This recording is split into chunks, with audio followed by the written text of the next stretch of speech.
మోకాల నొప్పులకు ఎటువంటి సర్జరీ లేకుండా ఎపియాన్ పెయిన్ క్లినిక్ అందిస్తున్న అత్యాధునిక చికిత్స.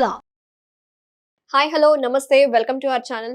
ప్రస్తుతం మనతో పాటు ఉన్నారు ప్రముఖ హోమియోపతి డాక్టర్ చేతన్ రాజు గారు ఉన్నారు. సార్తో మాట్లాడి మోకాల నొప్పులు అలాగే మోకాళ్ళల్లో ఉండే గుజ్జు ఉత్పత్తి అవ్వాలంటే ఏం చేయాలో తెలుసుకుందాం.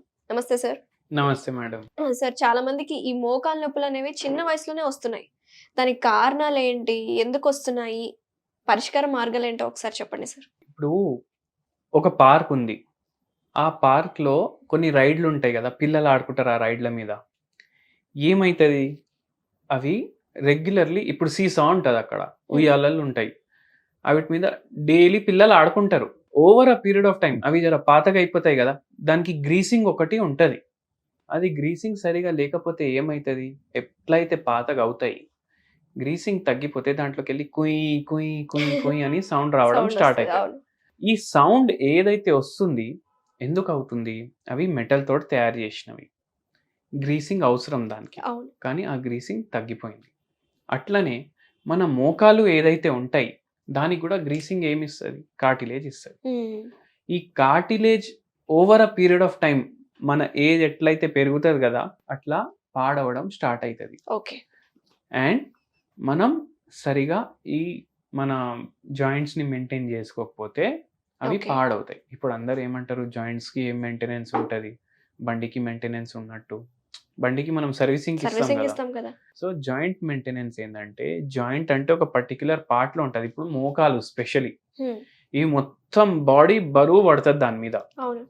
మొత్తం బాడీ బరువు ఆ మోకాళ్ళ మీద పడుతుందంటే మీ వెయిట్ ఎక్కువ ఉంది అంటే మీరు ఎక్కువ బరువు వేస్తున్నారు మీ మోకాల మీద. అండ్ ఫుల్ డే అందరు ఏం చేస్తారు, ఇప్పుడు సెడెంటరీ లైఫ్ ఉంది అందరిది, కూర్చొని ఒక కాడ జాబ్ చేస్తారు కంప్యూటర్ ముంగట. బ్యాంక్లో అంతే, రైల్వేస్లో హైయెస్ట్ ఎంప్లాయిడ్ పీపుల్ ఉన్నారు ఇండియాలో. ఇండియన్ రైల్వేస్ అంటే అందరికన్నా ఎక్కువ ఎంప్లాయ్మెంట్ ఇచ్చేది వీళ్ళే. అక్కడ కూడా అందరూ కంప్యూటర్ మీద కూర్చొని పనిచేస్తారు ఫుల్ డే. గవర్నమెంట్ జాబ్స్ అయినా ప్రైవేట్ జాబ్స్ అయినా desk top jobs, desk job కూడా కాదు, డెస్క్ టాప్ జాబ్స్. సో ఇప్పుడు ఏమైపోతుంది, దానివల్ల మన మోకాలకు ఎక్సర్సైజ్ ఉండదు. కూర్చొని పని చేయడం వల్ల మన వెయిట్ పెరుగుతుంది. Over a period of time మనకు లైఫ్ స్టైల్ ప్రాబ్లమ్ స్టార్ట్ అవుతాయి. సో ఏదైతే ఈ గుజ్జు డ్యామేజ్ అవుతుంది కదా, ఇంతకుముందు 50 ఏండ్లు ఉన్న వాళ్ళకి, 60 ఏండ్లు ఉన్న వాళ్ళకి డ్యామేజ్ అవుతుంది.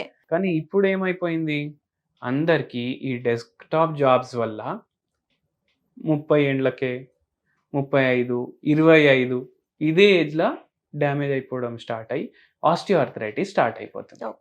కొందరికి ఇప్పుడు ఆర్థరైటిస్ అంటే ఏంది, జాయింట్ పెయిన్స్, మోకాల్లో ఎక్కువ వస్తుంది ఇది. కానీ అందరికీ ఆస్టియోఆర్థరైటిస్ తెలుసు, కానీ 100 రకాల ఆర్థరైటిస్లు ఉంటాయి. అంటే 100 రకాలు మోకాల నొప్పులు రావచ్చు. సో ఆస్టియోఆర్థరైటిస్ అన్నిటికన్నా కామన్. సో మీరు మీ బాడీ మంచిగా కరెక్ట్గా సర్వీసింగ్ మెయింటెనెన్స్ చేసుకొని పెట్టుకుంటే మీకు ఈ ప్రాబ్లం అనేది రాదు.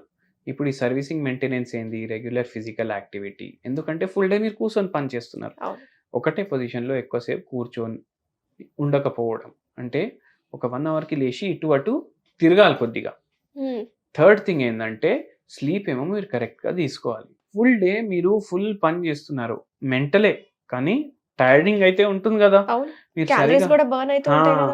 మీరు సరిగా పడుకుంటే మీ బాడీ రిలాక్స్ అవుతుంది, మీ మజిల్స్ రిలాక్స్ అవుతాయి, అండ్ మీ కార్టిలేజెస్ కూడా రిపేర్ అవుతాయి ఆ టైంలో. సో ఈ కేర్ తీసుకుంటే మీకు కొద్దిగా మంచిగా ఉంటుంది, ఈ ప్రాబ్లమ్స్ మీకు రావు. సో మెయిన్ ఇంపార్టెంట్ టిప్స్ ఏంటంటే, యంగ్ ఏజ్ వాళ్ళకి వచ్చే ఈ మోకాల నొప్పులకి స్లీప్ సరిగ్గా ఉండాలి, అలాగే ఫిజికల్ యాక్టివిటీ ఇంపార్టెంట్ అంటారు. So food sir, coming to food, కొన్ని మోకాల నొప్పులు ఉన్న వాళ్ళు ఈ ఫుడ్స్ తినకూడదు అని చెప్తూ ఉంటారు కదా, అలా ఏమైనా స్పెసిఫిక్గా మీరేం మెన్షన్ చేస్తారు? నేను స్పెసిఫిక్గా ఏం మెన్షన్ చేస్తానంటే, ఉల్లిగడ్డలు మన అందరికీ తెలుసు, చాలా మందికి ఇష్టం కూడా ఉంటుంది, చాలా మందికి ఇష్టం కూడా ఉండదు. కొందరైతే మొత్తానికి అవాయిడ్ చేస్తారు. ఉల్లిగడ్డల్లో మెడిసినల్ ప్రాపర్టీస్ చాలా ఎక్కువ ఉంటాయి. ఇంకా మేము హోమియోపతి డాక్టర్లం, మేము ఉల్లిగడ్డలతోటి జాయింట్ పెయిన్ల కోసం ఒక మందు కూడా తయారు చేసినాం. ఆ మందు పేరు ఏలియం సెపా. దాని సైంటిఫిక్ నేమ్, ఉల్లిగడ్డల సైంటిఫిక్ నేమ్ ఏంది, ఏలియం సెపా. సేమ్ పేరుతోటి ఒక హోమియోపతి మెడిసిన్ కూడా దొరుకుతుంది. ఏలియం సటైవా ఏమో గార్లిక్, అది రెండు ఒకటే ఫ్యామిలీ. ఓకే. ఏలియం ఏలియం సెపా. ఫ్యామిలీ. అవునవును. సో ఏలియం సెపా మేము వాడతాము. హెడేక్స్‌కి, జాయింట్ పెయిన్స్‌కి, మోకాలు నొప్పులకి రిలీఫ్ ఇస్తది ఇది.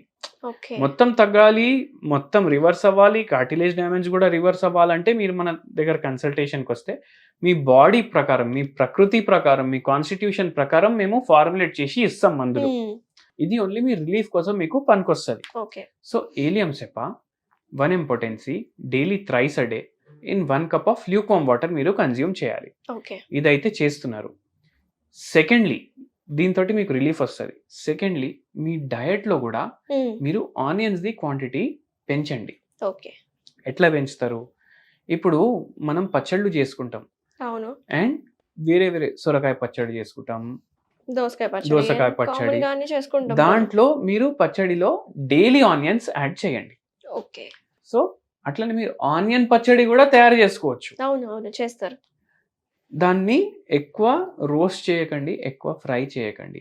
డైరెక్ట్ రా ఆనియన్సే యాడ్ చేయండి. ఓకే. అది కూడా గ్రైండ్ చేసుకొని పచ్చడిలో. దీంతోటి చాలా హెల్త్ బెనిఫిట్స్ ఉంటాయి. ఏముంటాయి? దీంట్లో సల్ఫర్ కంటెంట్ అనేది ఎక్కువ ఉంటది. కొంచెం ఘాటుగా ఉంటది కదా ఆనియన్. అవునవును. సల్ఫర్ కంటెంట్ ఎక్కువ ఉంటది. సల్ఫర్‌లో యాంటీ ఇన్‌ఫ్లమేటరీ ప్రాపర్టీస్ ఉంటాయి. ఆనియన్‌లో కూడా యాంటీ ఇన్‌ఫ్లమేటరీ ప్రాపర్టీస్ ఉంటాయి. ఎనర్జెటిక్ ప్రాపర్టీస్ సల్ఫర్‌లో కూడా ఉంటాయి, ఆనియన్‌లో కూడా ఉంటాయి. సల్ఫర్ అనేది మందు కూడా వాడతాం మేము. హుహు. అది కూడా ఇస్తాం జాయింట్ పెయిన్స్‌కి. సో ఇవి 2 ప్రాపర్టీస్ ఉంటాయి. Energetic properties, anti inflammatory properties. So daily మీ ఏదో పచ్చడి ఇప్పుడు చాలా మందికి పచ్చడి రైస్ చాలా ఇష్టం ఉంటది. అన్నం పచ్చడి. సో మీరు ఏ పచ్చడి చేసుకున్నా దాంట్లో డైలీ ఆనియన్స్ యాడ్ చేసుకోండి. ఓకే. సో ఇప్పుడు మీరు చెప్పారు కదా సార్, ఏలియం సెపా లిక్విడ్స్ అలాగే సల్ఫర్ లిక్విడ్ జనరల్‌గా ఇది మోకాళ్ళ నొప్పులు ఒక 45 ఇయర్స్ నుంచి వాళ్ళు ఎందుకంటే జాగ్రత్త పడాలి కాబట్టి ప్రికాషనల్‌గా వాడొచ్చా? ప్రికాషన్స్‌లో కూడా వాడొచ్చు. No problem. ఏం నో సైడ్ ఎఫెక్ట్స్ ఉండవు. ఇంకోటి ఏందంటే ఇప్పుడు చాలా మందికి పచ్చడి అన్నం ఇష్టం. సో మనం డైలీ మన పచ్చడిలో ఆనియన్స్ యాడ్ చేసుకుంటాం. ఏ పచ్చడి చేసినా సరే, టమాటా పచ్చడి చేసినా యాడ్ చేసుకుంటున్నాం, దోసకాయ పచ్చడి చేసుకున్నా యాడ్ చేసుకుంటున్నాం. సో దీనివల్ల ఏమైతదంటే మీకు వెయిట్ కూడా తగ్గుతది, పెయిన్స్ కూడా తగ్గుతాయి, ఇన్‌ఫ్లమేషన్ కూడా కొద్దిగా తగ్గుతది.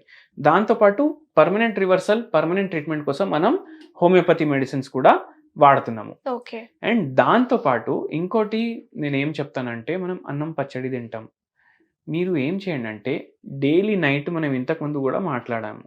2 జొన్న రొట్టెలు, దాంతోపాటు మంచిగా బాయిల్డ్ వెజిటేబుల్స్ ఏదైనా కూర చేసుకోండి అనేసి. దాంతోపాటు పచ్చడి కూడా తీసుకోండి. ఓకే. ఒక రొట్టెమో ఓన్లీ పచ్చడితో తినండి. దేంట్లో అయితే ఆనియన్ ఉంది. ఒకటేమో బాయిల్డ్ వెజిటేబుల్స్‌తో తినండి.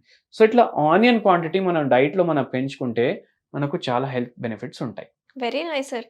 జనరల్‌గా ప్రతిసారి మీరు మా స్టూడియోకి వచ్చినప్పుడల్లా డిఫరెంట్ కాన్సెప్ట్స్ అంటే సింపుల్‌గా చేసుకునే ఐటెమ్స్ అవి మన హెల్త్ కండిషన్‌కి యూజ్‌ఫుల్ అయ్యేలాగా చెప్తూ ఉంటారు. బట్ ఆనియన్ అనేది అందరికీ మేలు చేస్తుంది.